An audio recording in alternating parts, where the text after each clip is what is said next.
Romance of the Three Kingdoms, Chapter 115. We're exploring the events surrounding Shu-Han's General Jiang Wei's final major campaign, his 8th aggressive push against Wei. Right, the 8th campaign. Specifically during the year the source is called Jin 5. And our material gives us this incredible juxtaposition. You've got the strategic genius of Wei's commander Deng Ai on one side. A master strategist. Absolutely. And on the other, the fatal political rot under Shu's leader, the Emperor Shu-Han. Yeah. And crucially, the powerful eunuch Huang Hao. Jiang Wei's determination in this campaign, it seems absolute. We know by the 10th month, he was fully prepared, stack roads repaired, provisions stocked, boats ready. Mm-hmm. What was motivating him to attack again after so many, well, inconclusive attempts? His reasoning was fascinatingly extreme. He didn't just argue for strategic advantage. He argued it was almost a necessity. A necessity? How so? He told the Emperor Shu-Han that these repeated campaigns had, quote, frustrated the heart of Wei. They were wearing down their morale, their resources. Okay, that makes sense strategically. But the real kicker was his internal logic. He insisted that if his troops rested too long, they'd become lazy. And that laziness, it would breed illness and poor morale. So the troops had to fight to stay sharp. To stay healthy and sharp, in his view. He saw constant war as a kind of preventative medicine for his army. That's quite a perspective, the logic of someone totally focused on war. Exactly. Singularly focused. But that mindset immediately clashed with the reality back in the capital. When the Emperor Shu-Han reviewed the plans, the court advisor Cao Zhu stepped in. And urged him to recall the troops, right? Immediately recall them. And Cao Zhu wasn't making a logistical argument. He was reading the signs. The heavens, you mean? Yes, he delivered this incredibly chilling, symbolic warning. He said he'd observed the general star, the Trees, in the western Shu area, and found it dim and unclear. A classic bad omen. A traditional signal of poor fortune, maybe even disaster for the commander. The court was literally being warned by celestial signs. And the Emperor Shu-Han dismissed him completely. Said something like, let's just wait and see. Wow. That moment where the leader just ignores such a symbolic existential warning. Yeah. That feels like the first major crack. It really is. Cao Zhao, seeing his counsel just tossed aside, he simply went home, claimed he was sick. The political structure was already signaling its own kind of abandonment. A clear demonstration that the Emperor Shu-Han was swayed more by, inertia, maybe Huang Hao's influence already, than by experienced counsel anyway. And Jiang Wei, meanwhile, he's just pushing ahead. Forging ahead, driven by his own self-imposed mandate. He gathered his generals, and the most seasoned among them, Liao Hua, warned him. Liao Hua pointed out the obvious, didn't he? That the constant campaigns had exhausted people, and crucially, not to underestimate Deng Ai. A very sensible position, grounded in reality. But Jiang Wei! He wasn't having it. Flew into a rage, apparently. Dismissed Liao Hua's caution entirely. He even compared his own 8 campaigns to the revered 6 campaigns of the late Chancellor Zhu Ziliang. Invoking Zhu Ziliang. So this was about legacy, too. It seems like it. This wasn't just about defeating Wei anymore. It was about Jiang Wei cementing his own place in history. He announced Taiyang was the target, and any more protests, well, that would mean execution. So the choice is Taiyang, and that decision just perfectly played right into Deng Ai's hands. Why Taiyang? What made it seem like a good target for Jiang Wei, but also the perfect setup for Deng Ai's trap? Well, what's fascinating here is how Deng Ai saw Jiang Wei's long-term plan, not just the immediate move. Okay. Jiang Wei chose Taiyang because it held no grain stores. Now, if he was just raiding, that makes zero sense. Yeah, you'd hit a place with supplies. Exactly. Deng Ai correctly deduced Jiang Wei planned to capture it, then stock it with provisions himself and use it as a secure base, a base to link up with the Chang tribes for a sustained, maybe multi-year war. So, not a quick strike, an invasion foothold. Precisely. Jiang Wei wasn't aiming for just a skirmish. Deng Ai saw the whole potential plot unfolding. He read the whole strategy. Impressive. Very. And he set this brilliant 2-part trap. It relied entirely on Jiang Wei's known impatience, his tendency to push hard. Okay, what was the setup? He had Sima Wang lead one force to Taiyang. Instructions: gates wide open, flags lowered, make the city look deserted. A classic invitation. An empty city lure. Right. But crucially, Deng Ai hid his main, stronger force about 25 liers away, that's maybe 8 or 9 miles, at a place called Hao, the strategic throat-controlling access to Taiyang. Clever positioning. And Jiang Wei's vanguard, driven by that urgency. Broke the bait instantly. Yeah. Jiang Wei sent Xiao Ga ahead. Xiao Ba. A relative of the Xiaohu clan from Wei, wasn't he? Defected earlier. Yes, the same one. When he saw the open gates, his officers urged him to rush in, thinking the defenders had simply fled. They rode straight into the outer wall area. The sources call it the Urn City. Like a Bailey or Barbican. A kill zone. Exactly. A deceptive outer courtyard designed specifically to trap attackers. The moment they were inside, signal blast goes off. Flags shoot up on the walls, drawbridge closes behind them, and then arrows, stones just rain down from the city walls they thought were empty. Pinned. Completely pinned. And the sources give us that terrible, memorable detail. Xiao Hubao and 500 troops were killed right there, crushed under the city walls. Wow. 500 men lost immediately, just from that initial, maybe arrogant surge. The immediate heavy cost of impatience and maybe underestimating the setup. And the night attack that followed just sealed it, didn't it? It was the perfect coordination. That night, Deng Ai's hidden force strikes the already defeated Shu camp from Hue. At the same time, Sima Wang attacks from the city itself. Pincer movement. Caught them completely. Shu suffered a massive defeat. They were forced into this painful 20-li retreat. That's 6 or 7 miles of just pure demoralization. You'd think most generals would pack up after that scale of failure, call it a day. Most might have. But Jiang Wei refused to yield. He stabilized his forces, basically by threat of execution. He stated openly that defeat was common, part of war, and anyone who even suggested withdrawing would be instantly beheaded. He just doubled down. Pure willpower. That level of, sheer determination forced his subordinate, Zhang Yi, to come up with something new, right? Yes. Zhang Yi had a moment of strategic insight. He realized that Deng Ai, having successfully defended Taiyang, must have concentrated almost all his forces right there at Taiyang and Hue. Leaving other areas potentially vulnerable. Exactly. Specifically, the crucial Qishan camp, the long-standing defensive stronghold Su Yilang fought over so many times, must be weakly defended, probably by a lesser general, someone named Shi Zuan. So a new plan emerges. A new high-stakes plan. Jiang Wei would personally tie Deng Ai up in combat at Hue, keep him busy. Meanwhile, Zhang Yi would lead a split force, take Qishan's 9 camps, and then make a dash towards the Wei capital, Chang'an. That turns the whole campaign into this intense strategic duel, a real clash of wits between two of the era's best commanders. Absolutely. You see Jiang Wei challenging Deng Ai repeatedly at Hao. Dozens of inconclusive passes, the sources say. A masterclass in distraction, really. But Deng Ai wasn't easily fooled. Not at all. He was equally sharp. He quickly figured, Jiang Wei's continued fierce aggression after such a big defeat. It had to mean something else was going on. He must have split his forces. He guessed the feint. He knew the real target was likely Qishan. Yes. Deng Ai didn't just sit there. He ordered his son, Deng Zong, to hold the line at Hao, while he secretly moved his main force towards Qishan to reinforce Shi Zuan. But Jiang Wei was thinking ahead, too. Even here, yes. Jiang Wei anticipated Deng Ai's move. He predicted Deng Ai's actions at Hao were just a feigned night attack, a cover to shift troops to Qishan. So Jiang Wei left a smaller force under Fu Qian to hold Hao and rushed his own main body to reinforce Zhang Yi at Qishan. It sounds like a game of high-stakes chess, both players trying to anticipate the other's moves, 3 steps ahead. It really was. And the battle for Qishan became the climax of the military campaign. Deng Ai initially got the upper hand against Zhang Yi. He managed to cut off the Shu forces, threatened to completely crush them. But Jiang Wei arrived. Jiang Wei's arrival turned the tide. That famous ability he had to stabilize the situation. The combined Shu forces pushed back hard. Deng Ai was forced to retreat quickly back into the Qishan fortifications themselves. And Jiang Wei seized the moment. Immediately placed the fortifications under siege. So for the first time in this whole campaign, Jiang Wei actually had Deng Ai pinned down. Tactically, he had the advantage. It's a really compelling military story. Tenacity, recovery, strategic maneuvering. But while all this is happening, while Jiang Wei finally has the upper hand on the front lines, what was going on back in Chengdu, the capital? The contrast is, it's truly horrifying. Yeah. While Jiang Wei is laying siege to the most important fortification in the north, the Emperor Liu Shan is completely detached, engrossed in wine, women, and increasingly just giving unchecked power to the eunuch Huang Hao. The actual governance, the moral core of the capital, had just collapsed.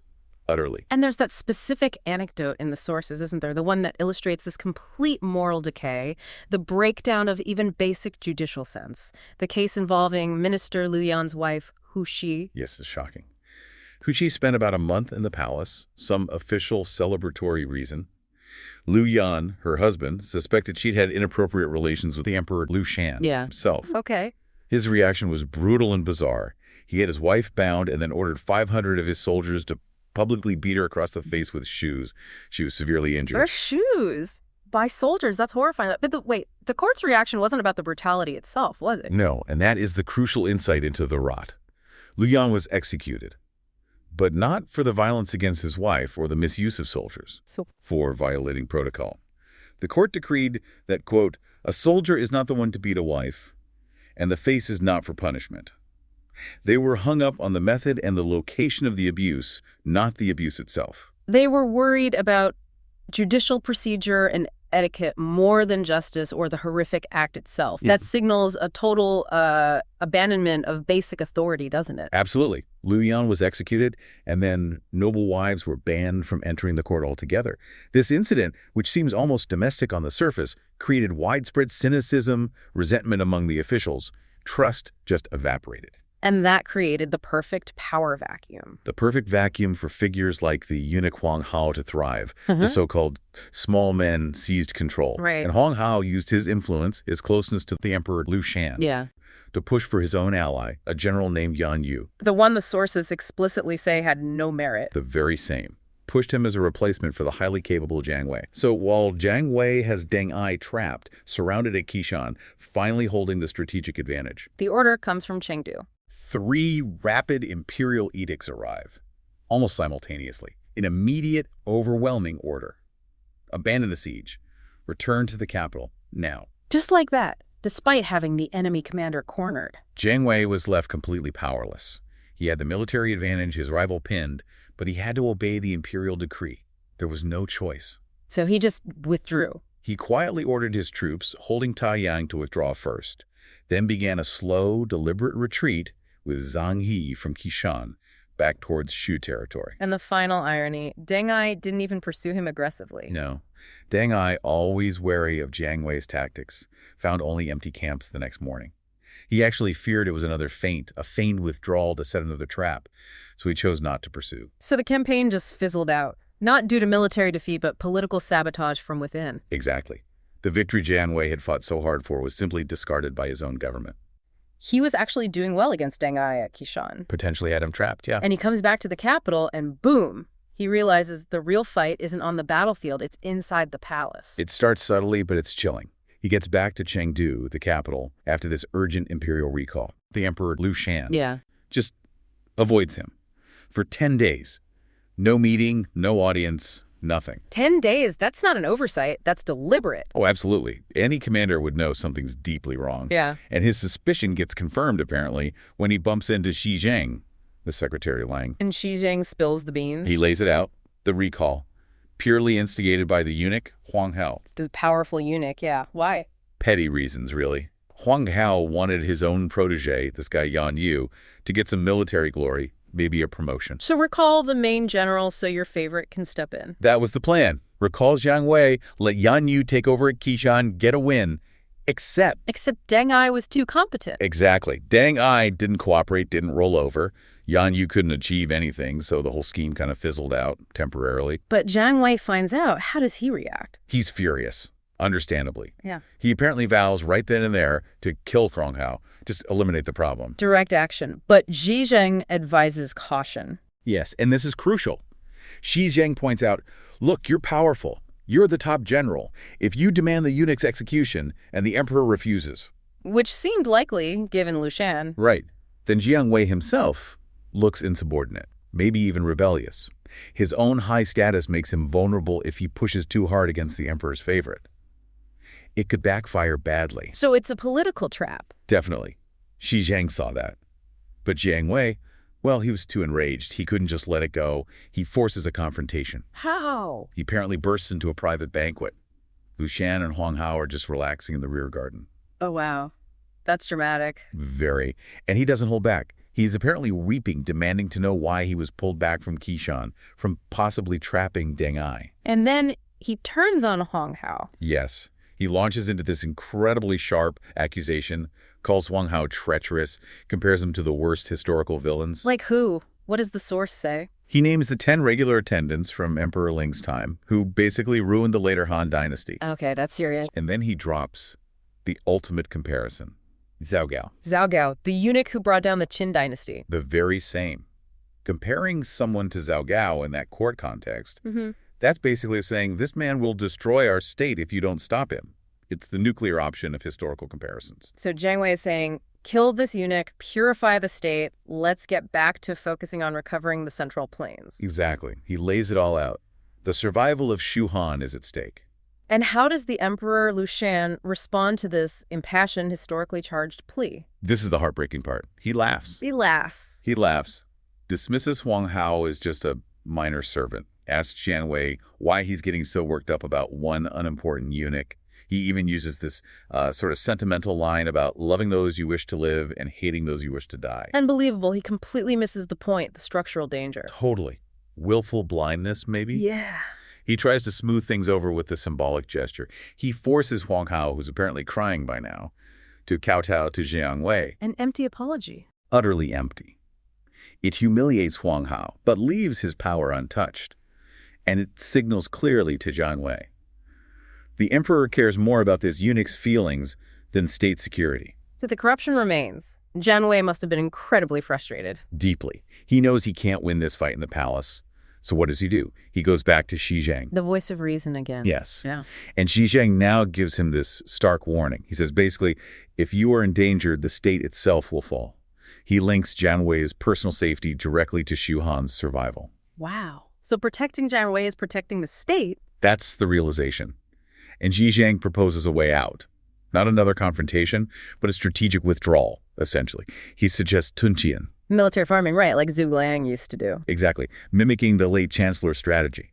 Specifically, Tunqian at Tazom, out in Longxi, Zhang calls it Jiogua and Shane. Protect the state and secure oneself. That phrase says it all, doesn't it? It really does. It's not just about logistics. It's about political survival wrapped in a military strategy. Jiang Wei needs to get out of Chengdu to stay safe and effective. So how was this Tunqian plan supposed to work? What were the benefits? Jing Yang laid out 4 clear advantages, according to the sources. First, obvious one. Grain, Cheng, Mei Shu, getting the wheat harvest, becoming self-sufficient for long campaigns. No relying on Chengdu. Okay, logistics covered. What else? Second, position. Being at Tazong puts them in a prime spot to subtly plan future moves into the Longyu regions. Keep the offensive pressure on Wei, even if just potentially. Makes sense. Distraction. Third point, yes. Having Jiang Wei and a large army active way out west in Tazong would force Wei to pay attention there, hopefully distracting them from a direct assault on the core Hanzhong defenses. Right. Pull their focus away from the gateway to Shu. And the fourth point, arguably the most critical for Jiang Wei personally, self-preservation. Shane, secure oneself. Get out of the capital, keep your army around you, and Huang Hao can't touch you. A strategic self-exile to neutralize the political threat. Brilliant, in a grim sort of way. It was the best option available. So Jiang Wei takes the advice. He gathers, about 80,000 troops? Yeah, 80,000. A significant force. And heads out to Tazong for the long haul. His stated reasoning is sound military strategy. Become self-sufficient, make Wei exhaust themselves trying to supply any attack over those mountains. And he doesn't neglect Hanzhong either. No, he sets up the defenses carefully. Assigns specific generals. Hu Ji at Hanshu, Wang Han at Lesheng, Zhang Gin at Hansheng, and then Zhang Shu and Fu Qin guarding the crucial passes. A layered defense. So Jiang Wei executes this plan. He's safe. He's preparing for the long term. He's defending the state. But in doing so, he's also pinned himself down.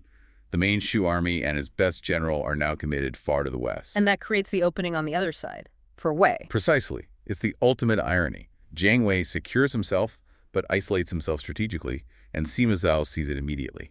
How does Wei react? Deng Ai must have reported back quickly. Instantly. Deng Ai sends word to Sima Zhao. Jiang Wei's established this huge defensive line at Tazong. Over 40 camps, laid out like a long snake formation. And Sima Zhao's reaction, he saw Jiang Wei as a major threat. Oh yeah. He famously called Jiang Wei heart trouble, a persistent, deep-seated problem. Yeah. So he calls his advisors, time for a decision. And the options are? Well, Jiang, always the hardliner, suggests the quick fix, assassination. Why bother with a massive invasion? Just take out Jiang Wei. But then Sun Yi steps in with a, frankly, more insightful analysis. Yeah. He argues against assassination. Seems efficient. Because Sun Yi identified the real vulnerability. It wasn't Jiang Wei himself, strong as he was. It was the leadership above him. Shu-Han. Liu Shan's incompetence, his trust in Huang Hao. Sun Yi points out that Jiang Wei is only out at Taozong because he's trying to avoid the political mess back in Chengdu. So Jiang Wei's move isn't just a military deployment. It's a symptom of Shu's internal weakness. Exactly. Sun Yi says, the rot is at the top. Jiang Wei is isolated because of it. Now is the time to strike. Don't just kill the general, conquer the weakened state. That's brilliant strategic thinking. Exploit the political failure. Sima Zhao loves it. He sees the logic immediately. Okay, invasion it is. Who leads it? He needs commanders he can trust for this massive undertaking. He chooses two key figures. Deng Ai, the Conquer West general who's already in the West, facing Jiang Wei. His job is crucial. Any other? Zhang Hui, general who guards the West. He'll oversee the Guangzhou region and lead the main thrust. Zhang Hui. He's known for being brilliant, but also ambitious. Extremely ambitious. But his strategic mind is undeniable. There's this great story where Sima Zhao, initially maybe testing him, talks about preparing to invade Wu, the kingdom to the east. A misdirection. Seems like it. But Zhang Hui apparently laughs and says something like, your real target isn't Wu, it's Shu. And then reveals he's already got the maps, the invasion plans for Shu, all prepared. Wow. He was steps ahead. That must have impressed Sima Zhao. Definitely showed he was the man for the job, ambition aside. And this wasn't a snap decision. Sima Zhao had apparently been playing this for 6 years. 6 years of preparation. What was the grand strategy? Just take Shu. Shu first, then Wu. Sima Zhao had this phrase, destroy the viper tiger, meaning Shu, and capture the otter, meaning Wu. Use the momentum, the resources, maybe even the river routes from Shu to take down Wu afterwards. A two-phase conquest. Did they have good intelligence on Shu's forces? Seems like it. They estimated maybe 90,000 troops around the capital, Chengdu. Another 50,000 spread along the borders. And Jiang Wei? They figured he had about 70,000 with him out at Taozong. So, sizable forces, but potentially dispersed. Okay, so how did they structure the invasion, this dual-axis thing? Yes, a massive pincer movement, essentially, but with specific roles. Deng Ai gets a huge force, over 100,000 troops. From Longxi, right, where he's already facing Jiang Wei. Exactly. But his job wasn't necessarily to conquer territory. It was to tie down Jiang Wei. Engage him, keep him busy, prevent him at all costs from reinforcing Hanzhong or Chengdu. So Deng Ai is the strategic anchor, the distraction. A massive, powerful distraction. While he holds Jiang Wei in the west, the main blow falls elsewhere. Led by Zhang Hui. Led by Jiang Wei. He gets the larger force, maybe 200,000, maybe even 300,000 elite troops. And his target is direct, straight through the Luogu Valley into Hanzhong. Right at the Heartland's defense. A knockout blow. That's the plan. Overwhelm the Hanzhong defenses while Jiang Wei is neutralized far away. It's a bold, complex plan. Requires absolute commitment. And Sima Zhao ensured that commitment. There's this chilling incident recorded. A former General Deng Dun apparently voiced objections, worried about the difficult terrain in Shu, maybe the risk. Questioning the plan. Yes. Sima Zhao's response, instant execution, had him beheaded right there in court. What, just like that? Just like that. A brutal message to everyone else. No dissent, no questioning. Absolute obedience is required. It reportedly shocked the entire court into silence. Talk about enforcing strategic unity through fear. It certainly removed any further debate. But the strategy wasn't just military force and terror. Zhang Hui added another layer. Deception. Ah, the fake Wu invasion plan. Exactly. Before launching the real invasion of Shu, Zhang Hui orders this massive shipbuilding program across 5 provinces. Qing, Shu, Yan, Yujing, Yang, plus gathering sea ships on the coast. Making it look like a huge naval buildup targeting Wu. Precisely. He spreads the rumor far and wide. Wei is about to invade Wu. Why? What was the strategic goal there? Masterful, really. Zhang Hui explained it to Sima Zhao. This posture makes Wu think they are the target. So Wu will focus on its own defenses, hold back its troops. They won't dare send help to Shu. Paralyze one enemy while you attack the other. And there's a bonus. By the time Shu falls, they estimated maybe a year that those ships will actually be ready for the real invasion of Wu later. Using the deception to prepare for the next phase. Incredible foresight. It really is. So all the pieces are in place, the trap is set. And the invasion begins. The sources give us a date. Yes. Autumn, 7th month, 3rd day, in the 4th year of Jingguan. That's when the Wei armies marched. Shu-Han's fate was essentially sealed at that moment. A culmination of internal failure and external brilliance. But there's one last little detail, a hint of future trouble.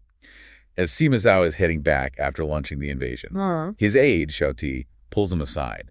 He warns him about Zhang Hui.